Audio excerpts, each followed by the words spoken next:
চুলে তেল দেওয়া হয়? অবশ্য আজকালকার মেয়েদের চুলে তেল দেওয়ার কথা বললেই তাদের গায়ে জ্বর আসে। ফ্যাশন হয়েছে না, সব ফ্যাশন। চুল চলে যাচ্ছে ফ্যাশন, টাক মাথায় ফ্যাশন করবে নাকি? এই শোনো, আমাদের সময় কি বলতো যে অমা খানিক তেল দে, মাথায় দেউক, খানিক ভাত দে, পেটে দেউক। সত্যি এখন সেসব কথা মানুষ ভুলতেই বসেছে। এখন তো তেল দেওয়ার পাট চুকেই গেছে, খাওয়ার পাটও চুকতে বসেছে। বসেনি? এইসব ডায়েটের চক্করে পড়ে কি খাও তোমরা? ওই যে কি বলে, ওটস, কিনোয়া, তারপরে চাটি নুডলস, ঘাস পাতা, ওই স্যালাড ভর্তি করে। ছি ছি ছি, ওসব খাওয়া নাকি? হ্যাঁ, ওসব খেলে মন তৃপ্ত হয়?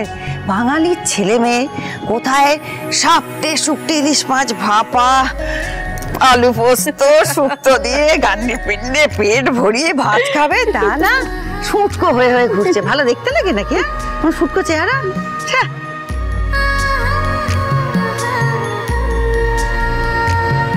আচ্ছা, বলছি যে রাত তো অনেক হয়ে গেল, তাই না?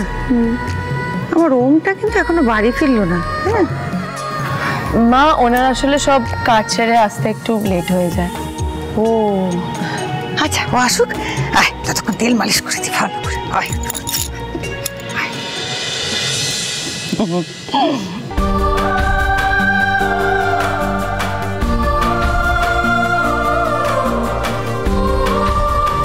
কি আরাম হচ্ছে মা, কি মনে হচ্ছে বলো তো? তোমার কোলে মাথাটা রেখি আর ঘুমিয়ে পড়ি। ও মা, তা ঘুমিয়ে পড় না, ঘর কন্যার কাজ তো সব সারা, তাই না? এখন তো তোর কোন কাজ নেই, আয় ঘুমিয়ে পড়। না গো, ঘুমোতে পারবো না। তোমার মেয়ে যদি দেখে তোমার কোলে মাথা রেখে ঘুমাচ্ছি, তাহলে তোমার মেয়ে না হিংসে হবে।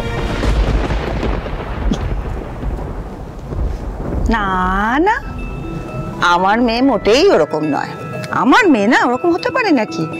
হয়তো আমার ওপর একটু রাগ করে আছে, তবে ওর বৌদি ভাইকে তো প্রাণের চেয়েও বেশি ভালোবাসে। এখন যদি দেখে তার মা তার বৌদি ভাইকে আদর খাওয়াচ্ছে, তাহলে নিশ্চয়ই হিংসে করবে না, তাই না?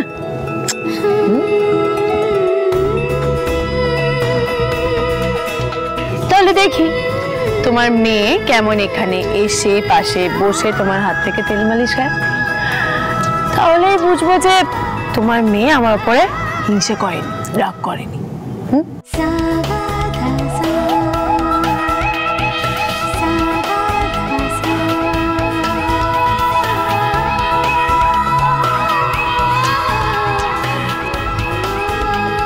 এসো রোহিণী, এসো, মায়ের কাছে এসে একটু বসো না।